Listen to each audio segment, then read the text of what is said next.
Everyone's talking about energy efficiency and cutting CO2 emissions in cars, but the easiest way to save fuel is with a tire pressure gauge. Because only a tire that's at the right pressure can offer the ideal rolling resistance and help save fuel. Studies regularly confirm that more than half of all drivers don't have enough air in their tires. If all cars had the correct pressure in their tires, it would bring about a far greater reduction in CO2 emissions than if every car were fitted with low rolling resistance tires.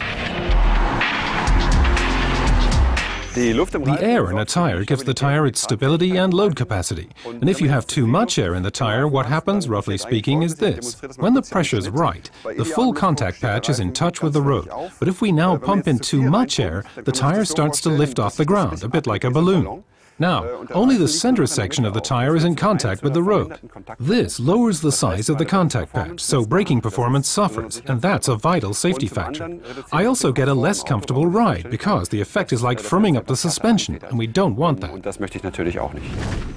If there's not enough air in a tire, it will run almost entirely on the shoulders, so there's very high wear on the shoulders and a very irregular wear pattern.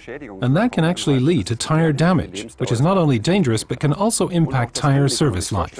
On underinflated tires, the car lacks stability and can't transfer the dynamic forces to the road, which means very poor handling to the point where the car is not really safe to drive.